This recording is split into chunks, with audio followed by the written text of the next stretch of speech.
All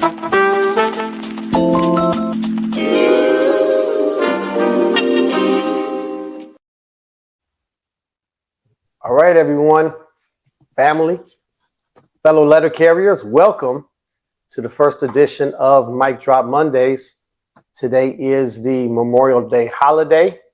We're not going to say Happy Memorial Day. We're going to say hope everyone's enjoying their holiday as we honor those that died in battle, for this country. Many thanks to Nora Stamper of Branch 79 for pointing that out to those who were not aware. And also like to say thank you to everyone that has been helping out the campaign. This is a new thing we're trying to do. So we're going to kind of introduce the format, how we're going to do it. There are two producers to the show. One is Sarah Cuello and the other is Renee Lomax. Both are in branch 825 of the NALC. You guys want to introduce yourselves? Not really. No? Renee, are you there? Yeah, I am. I have, lost my audio. It went to the phone, but I'm here. Okay. Renee, you working today? I was earlier on the LMOUs, but not anymore. Okay. Well, I just want to give you credit for working on the holiday. Renee is a full-time officer, one of the vice presidents in branch 825.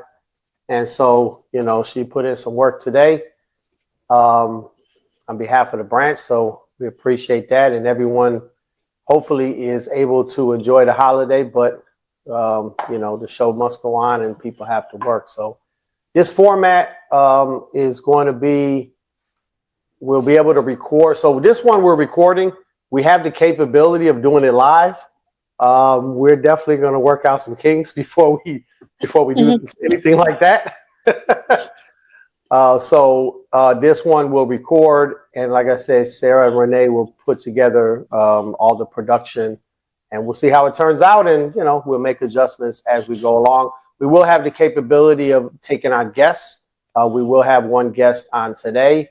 At some point, we can do roundtables. At some point, we can do a live show where we take questions, different things like that. So it will be a video and audio recording. So we'll be able to produce it on some type of audio format for you guys that are out on the routes, like to listen to podcasts or Spotify. How are we going to release the audio, Sarah? It records the video and audio separately, so you can have just the audio and you upload it. Do you know what platform we're going to use for the audio? I can use Spotify, and then I can use whatever else you have, like Apple Podcasts, or I know there's a couple of other ones that we can upload on. Okay. So we'll release it as a podcast and as, probably on Spotify as well. And then we'll release it on YouTube for those of you able to watch it, and we can put stuff up on the screen. So that'll be kind of like a added benefit here versus your traditional podcast. So anyway, we're excited. We'll try to do a show every Monday. If we can't do it on Monday, we probably could record it like Saturday or Sunday kind of thing. But today is Monday, Memorial Day. It is May 26th, 2025. Welcome to the show. My name is Mike Caref. I am from Branch 11, Chicago. I'm the business agent here in Region 3, the state of Illinois, and I'm running for president of the NALC. And so that's a lot. There's a lot going on there, and I just want to, it's relevant, and I just want to kind of focus in on this. And I've been going around the country talking to letter carriers through the Kick the Tires tour, and I just want to kind of let everyone know the president of the union is just such a important position. It's the most important position by far. We're 290,000 members, and we should not take lightly who we want as our next president. The term of office will be 2026 to 2030. Nominations will take place on the third day of the National Convention in Los Angeles next year. That will be August the 7th, 2026. And we'll take nominations, and then there'll be an election process, which will take place probably in September, October. And usually the installation of new officers, including the president, takes place in December of 2026 for a 4-year term. Every member of the union, you do not have to be at the convention. Every member of the union will receive a ballot, both active and retired members. Everyone will be able to vote. You will vote by mail, return the ballots, and as the balloting committee will lay out the rules and the process for that at that time. The duties of the president include everything. So the supreme body of the NALC is the conventions. The biennial conventions is the supreme body. Those delegates that make decisions, those decisions are the law of the land for the union. That is the supreme body of the union. The president chairs the convention. In between the convention, you have the executive council, and the president chairs the executive council. The president makes decisions on hiring, appointments, all the people that work for the union. The president oversees all of the different officers within the union. The president is the face of the organization. The president interprets the national constitution when that becomes necessary. The president is our representative to the media, to the Postal Service, to Congress, all of that. And the president oversees collective bargaining, which is probably the most important role of the president of the union. So I don't take it lightly at all. I'm very humbled to even be considered as a candidate for president. And like I said, I appreciate all the people that are working on the campaign, including those that are helping to put this show on so that you guys can get a better idea of what the campaign is about and how you can participate if you want to do so. So we have executive council meeting coming up this week, and that's the first thing I wanted to talk about. The meeting, so the Constitution just says that the president will call for meetings of the executive council, and the president has called for a meeting this Wednesday, May the 28th. It will take place in Washington, D.C. at our headquarters there. And I sent the couple of screenshots in preparation for the executive council meeting, just so you guys can get an idea. We'll put those screenshots up so you can see what we're talking about. But May 13th was the date. President Renfroe announced to us that there would be a meeting of the executive council in D.C. on the 28th.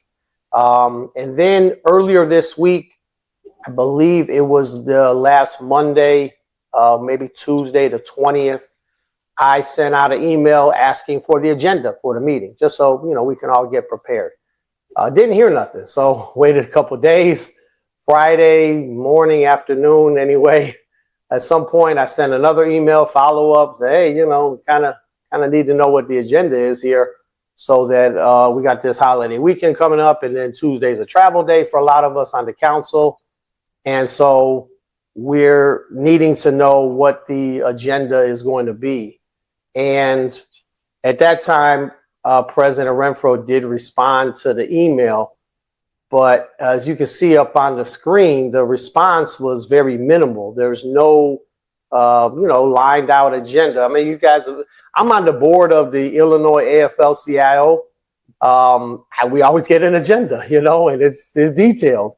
I've gone to a lot of your branch meetings, and you see what the agenda is for the branch meeting. Any board or gathering, there's going to be an agenda so that people can be prepared and they can participate. And that's one of the president's main duties, in my opinion, because the executive council oversees the union in between conventions.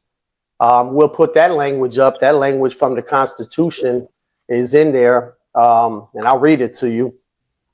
The executive council, under the section of the executive council, and this is on page 41 of the Constitution, second only to the convention in legislative and policy-making authority, it shall act, as referring to the executive council, it shall act between conventions on all matters related to the welfare of the union. I mean, that's, you know, like I say, the delegates to the convention is number one. The executive council is number two. The president chairs the executive council.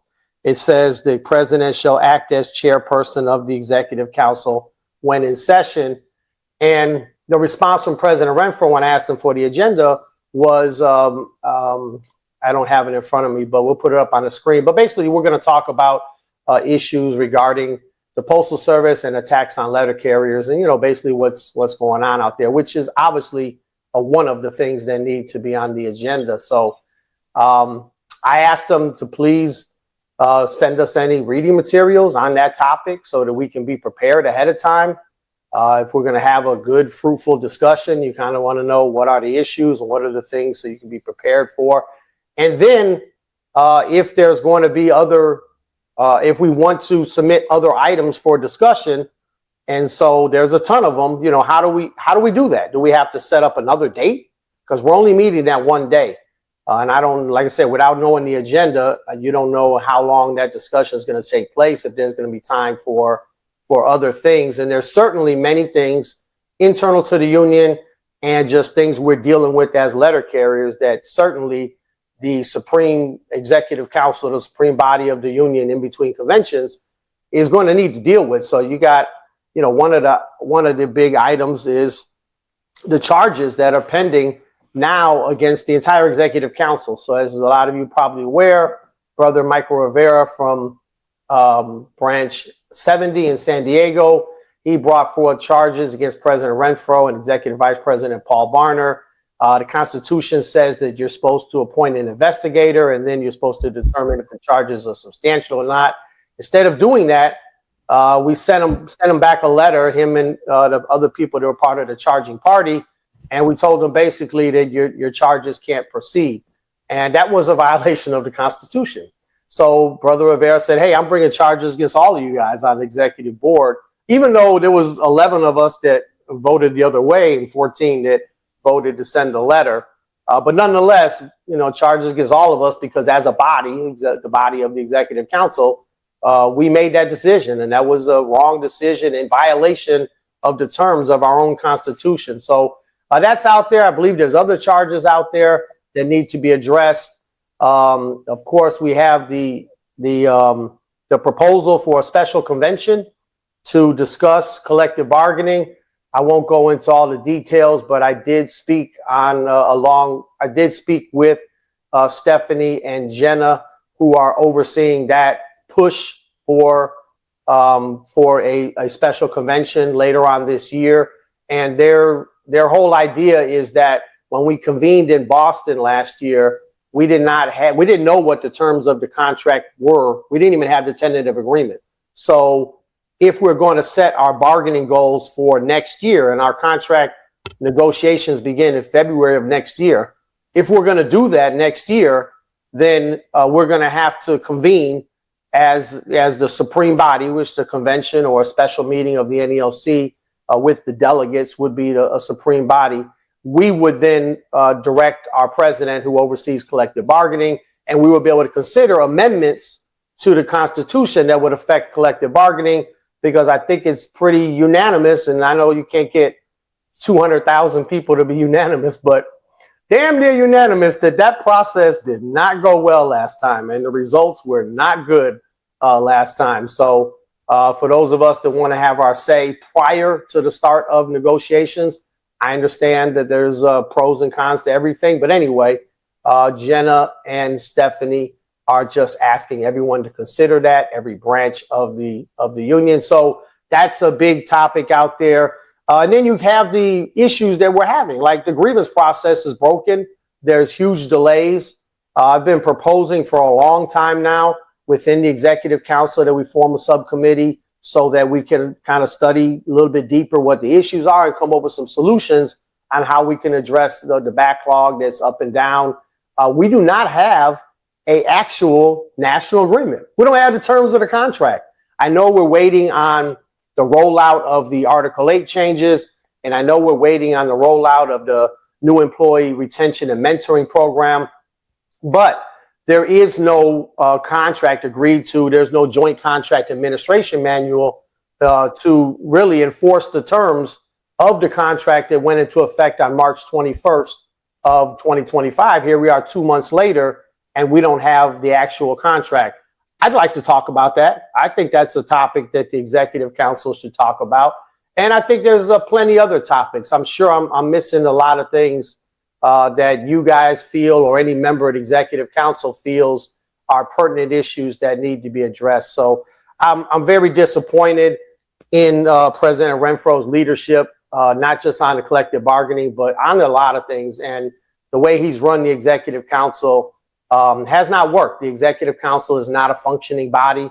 It's neither executive nor council. We don't talk about and study the issues and, council. You think about a council, you think about a group of people that gather to look at issues and try to come up with solutions and move our fraternal organization, our union forward. And it doesn't do that. And we're not executive. We're not really making decisions. The president, for the most part, is making all of the decisions on behalf of the union. And that's not the way it should be. So that's one more reason. I know that people have just called. And look, President Renfroe, if you're not going to do your job, you should resign. And I'm not saying that doesn't make me the president. So that doesn't give me any whatever. That would make the executive vice president, Paul Marner, the president. But I just think that if you're not going to do your job on behalf of the members, and that includes running the executive council meetings and making sure we're all prepared with an agenda ahead of time so we can have good discussion and make good decisions on behalf of our brothers and sisters. So, I know Branch 3, Buffalo, I was there early May, I think it was May 13th at their branch meeting. They had sent out a letter asking President Renfroe to do just that. Please resign. You're not doing your job. You don't have the confidence and the support of the letter carriers at this time. They sent that letter to President Renfroe at that time. They had not received a response back yet. If we do get a response, if Branch 3 does get a response, I'm sure they'll put it out there, and we'll make sure everyone sees what that response is. So anyway, this is what we're dealing with. Just kind of wanted to make you guys aware of that situation with the executive council. And now I will go on to the Kick the Tires tour. Something I'm pretty proud of. Do we have to do a new segment? No, I haven't figured out how to add the links in there yet. We'll have to figure something out there. But anyway, new topic, the Kick the Tires tour. If you go to the Caref4Prez website, so this is where I'll tell you guys that everything for the campaign is Caref4Prez, CAREF4PREZ. Caref4Prez.org is the website. If you want to contact me, it's Caref4Prez@gmail. You can go to Facebook, YouTube, TikTok. Everything is Caref4Prez. So anyway, on the website, one of the tabs is the Kick the Tires tour. I've been to a ton of locations already. We'll put it up on the screen so you guys can see. And I thought I'd bring on as a first guest my brother Tyrone Valdez, who is Director of City Delivery in Branch 11. That's a full-time position in Chicago, Illinois. He was with me on his own time. He was on a couple days leave. Don't tell the president he got a little leave. They were on a tight ship. I think you were at work today, huh, Tyrone? Today? No. Yesterday was, kind of. Oh, you were saying you were doing some things in the office. I didn't know if that meant the office or the Union Hall. We got to work in office, in the car, and at home. Everywhere's an office. So. I know, man. I used to be an officer in Branch 11, and we work hard, put in a lot of hours, and constantly burning the candle on both ends for the members of the union, because that's what we're passionate about. So I appreciate you, brother. But you had a chance to go with me about a week ago. We went to Jefferson City, Missouri. Yeah. To their branch meeting. They invited us out. So if anyone wants, I got the kind of dates and stuff lined up, but there's a lot of space on the calendar. And so went to a lot of places so far. But my idea is that I want to go everywhere. I want all of the members of the union, whoever wants to be able to hear from me and to ask me whatever questions they have. We want to vet the candidates in 2026. Not like we did in 2022, where we just all right, next person up, right? We're not going to do that this time.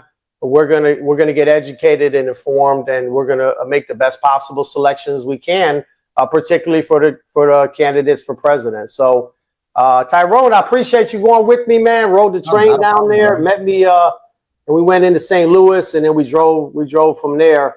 So, what did you think of the experience? Well, it's definitely a road trip, and I mean, you really pound the pavement from St. Louis to Jefferson City. That was a couple hours away, and I thank their members for inviting you over, because those are brothers and sisters just west of Mississippi, and I say you had a pretty good turnout. I think they had about roughly, for their post office, about 40 or 50 carriers. I believe that's what they said. Okay. And close to about half turnout, right? Right. Would you say? And they were really receptive. They had a lot of good questions, and I think that was a great service to the members to, like you said, to vet the candidate. And those were no, they didn't ask no softball questions. They asked true questions. Yeah. About the contract, about that woman in the back, I forget her name. Yeah, I forgot her name. But introduced herself afterwards, but she had some solid questions. No, she was really good, and I think there's a lot of concerns that carriers, even at our branch and different branches that I've been able to go to and talk to, or stations, should I say, as well. Those are the concerns across the nation. So it was definitely an experience, and I know that you'll be going to a couple. Well, I know a few more stops coming up in June. Where are you going to? Grand Rapids, right? Yeah, Grand Rapids. I think it's June the 5th. Albuquerque is that next Thursday. I want to know June 18th. Albuquerque, and I'm not sure if there's anything else in June right now. We have our Illinois State Convention at the end of June, so some of those dates are kind of blocked off. July 3rd, we'll be in St. Louis. We did stop by the Branch 343 office and secured that date with the president, Johnny Mack. I went to the Leadership Academy with Johnny Mack, so I appreciate him extending the invite, and we're going to open that up in St. Louis. That'll be their stewards, their regular stewards meeting, but they're going to open up to any member of 343 or any of the neighboring branches. And we have a lot of branches on the Illinois side of the Mississippi River that I'm sure a lot of those people will want to come as well. So we're looking forward to that on July 3rd, and then we're off the next day. They do happen to have a bar at the Union Hall. I mean, we might have to hang around a little bit. It's very interesting to see all these branches. You talk about a bar. They don't have an actual bar in Cincinnati, Branch 43, but they likes to hang out.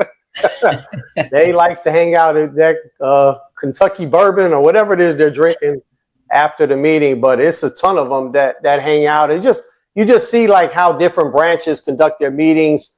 I think Toledo, they got such a lengthy agenda that the president passes out to the members. I was very impressed. One of the branches, they do a lot of branches will do a moment of silence for the deceased members, but this one particular branch, they do a moment of silence for the deceased members, and then they say, hey, if anyone wants to say a word about this person that passed, you might have worked with them or whatever, then do so at this time. I thought that was really cool.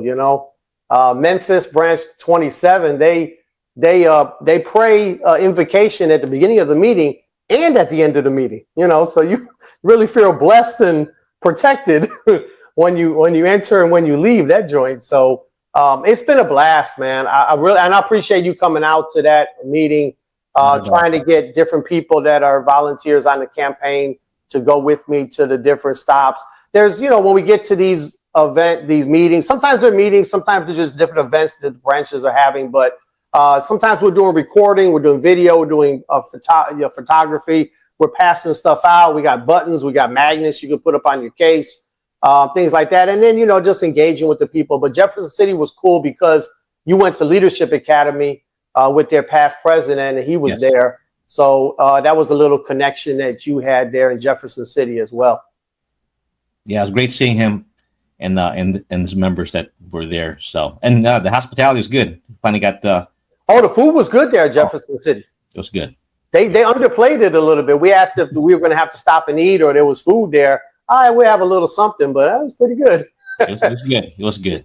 It was one of the better spreads that I've had. They had a nice spread in Buffalo, but they wait until after the meeting to eat, and it got pretty late, and then they kind of sit down and eat. But they had the buffalo wings and the pizzas and stuff like that.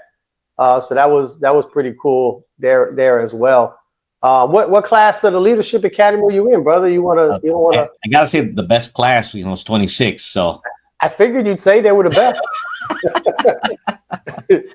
That's cool. We just had the Leadership Academy graduates last week. The new class 30, just graduated. So congratulations to all of them. Yeah, congrats. We have Veronica Ramirez in branch 2810 and Jim Rangel, president in branch 292, Rock Island, just graduated along with everyone else in the class. So congratulations to all of you guys on that.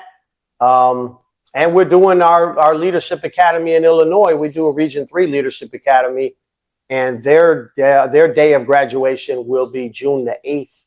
Are you involved in that, Tyrone? Yeah, I'm actually one of the mentors and facilitators there as well. So how's that going? Oh, it's a great group of people. And, yeah, they're working hard, man. We definitely put them to work, and you guys stay on them, and there's a lot of communication there, and they've got to work on a lot of projects. And I love the whole concept of the Leadership Academy, the concept that and people are giving of themselves. It's like, nobody's paying you to do this. Our Leadership Academy, Sundays, holidays, in between and stuff like that. But these are people that want to get better skills so they can help out their brothers and sisters, either in their office, in their branch, or whatever, or whatever duties they're going to have now or in the future. So you want to talk a little bit about how we do the Region 3 Leadership Academy? Well, they very similar to the national, but we have one weekend a month, except for when we have holidays. I'm sorry, the Sundays. Just example, January when there's a Martin Luther King holiday, in February President's Day. They're there for that 2 days, and they have projects as well. And that's, I think it's a little bit more difficult than that from national, because they go back to their branches and still do their daily routine on top of the additional projects. So, but so far it's been good. I think, Sarah, weren't you part of leadership? Yes, last year. There you go. So how did you like that? Maybe Sarah will put her certificate or diploma up on the screen, I don't have a picture of it.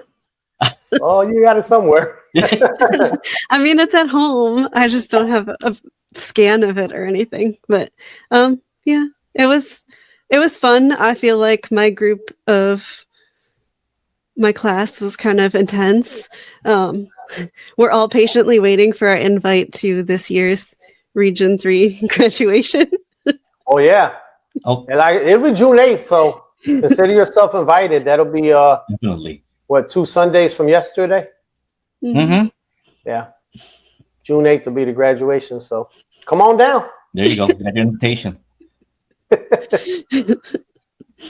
All right, Ty, you got anything else? Oh no, I'm glad to be part of your campaign. And if there's anything else that you may need from me, or if anyone else got questions, you know where to reach me at the hall. Awesome. And he ain't joking either, man. Ty does a lot of things for the campaign. I mean, he does a lot of things for the union, period. He's just one of those guys. We were out there yesterday. We had a MDA event at the White Sox ballpark on behalf of the branch. And, me and Ty out there barbecuing and just, cooking for everyone. Ty's running around, getting the chairs, just like nonstop working and doing stuff on behalf of the members. So you're not going to find a guy that works harder for the people than this brother right here. So I appreciate you, man. Thank you. I appreciate you, brother. No problem. You're welcome. All right. Next topic, I wanted to let you guys know, if you don't know already, that our former Vice President, Lew Drass, has come out with a podcast. He came out with his first episode and second episode already. Drasstic Measures. Great name.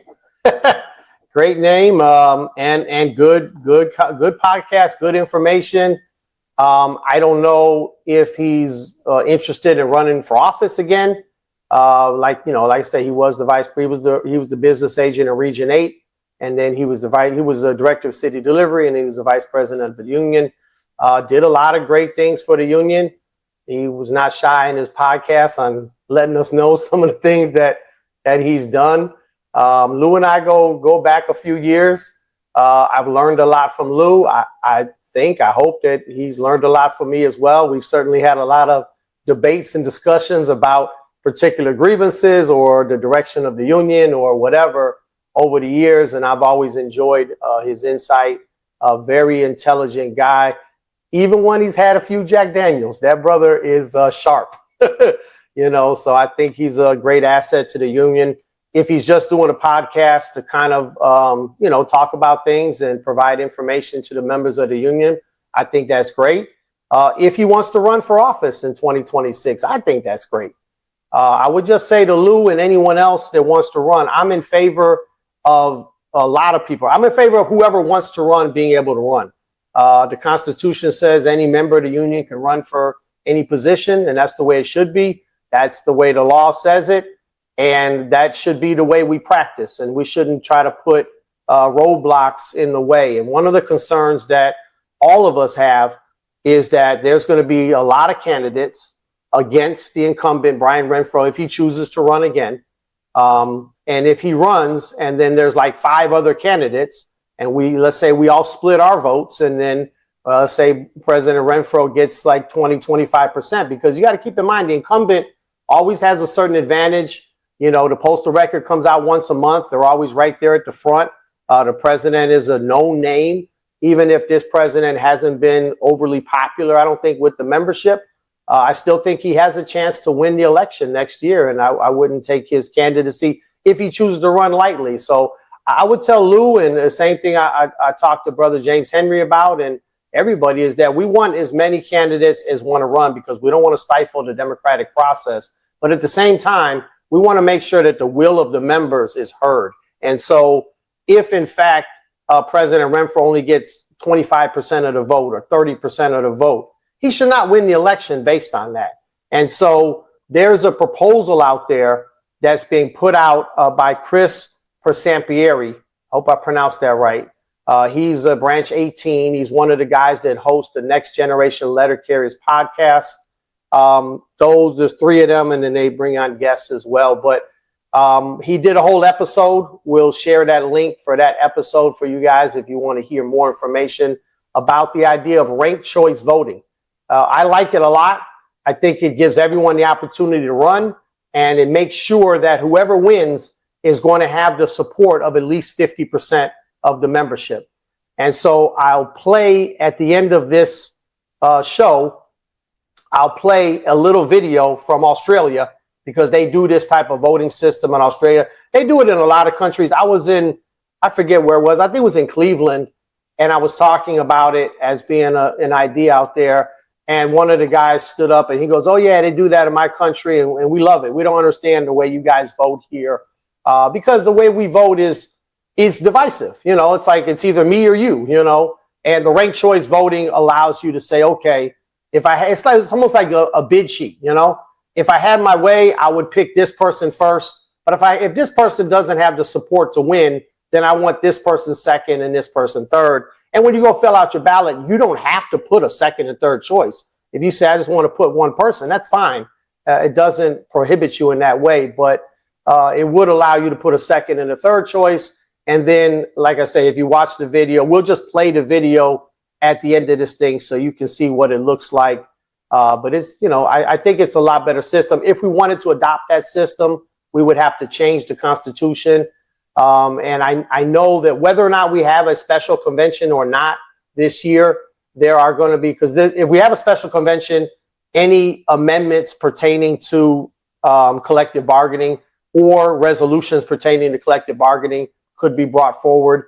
If we don't have it, then we'll still have our regular convention in 2026. And, we can address those things then. But the convention will take place prior to the election. So if we want to change the method by which we vote, we can do that at the convention in 2026. And then that's how we'll conduct the election if we choose to do so. I'm going to send out at some point all of the kind of ideas and suggestions. There's tons of amendments and things like that that different people around the country have been putting forward. A lot of people are taking initiative and taking leadership, and I love it. I love to see the members of the union getting involved. And with that, I want to send out to every branch here's some of the amendments that people want you guys to consider when we go to our next convention or special meeting or whatever. And, hey, start looking at them now. Bring them forth to your branch meeting. Start having these discussions. Start looking at the pros and the cons. And if you guys support this type of thing, this particular one or another one, then go ahead and vote on it and say, hey, we approve of this. So anyway, we'll send out that packet probably sometime later in the summer, depending on how the special convention goes. I know right now they have over 100 branches have signed on, but you need like 700. So if you haven't considered that in your branch, please do. And take a look at this video. I think it gives you a good idea of what the ranked choice voting looks like. Everyone, good luck with your LMOU negotiations. They begin tomorrow. They begin tomorrow. I know a lot of branches have a bunch of different installations. Renee, how many offices do you have to cover for your branch? I have 14. You have 14. How many offices does your branch have total? Do you know? Oh, you're putting me on the spot right now, Mike. It's probably about 60 because usually you guys have like a fourth. You have 4 full-time officers. I think it's a little bit more than that. More than 60, off yeah. The top of my, So anyway, you want to talk about your process a little bit? I don't want to put you on the spot. If you don't, that's okay. I know you're supposed to be behind the scenes, but while you're here. Yeah, we keep it behind the scenes for right now. We keep it behind the scenes. I wasn't expecting to say anything, so Got you. Well, yeah. Well, we'll do this every Monday. So as the process goes along, or maybe when we get to the end, if you want to tell the good people kind of how it went, what are some of the things that went well, what you learned, a little homework for you, maybe in a future episode. How about that? Yeah, I got you the next one on Monday because I have I think like 3 or 4 of the offices that I have this week. So yeah, I could go more into the process and how it went. Okay, that'll be great. But good luck to you and good luck to everyone out there that is embarking on the LMOU negotiations. And check out this video on ranked choice voting. And I will see you guys again next Monday. If you want me to come out on a tour, just contact the campaign and we'll get you guys on the schedule. Other than that, please be safe out there and take some time to remember those that fought and died for this country, including many of our people's family members and things like that that served in the military. So thank you guys for listening and watching us, watching, whatever one you did. And thanks to Sarah and Renee for getting this thing off the ground. And everyone have a great rest of your holiday and enjoy your week. We'll see you next Monday. Thank you.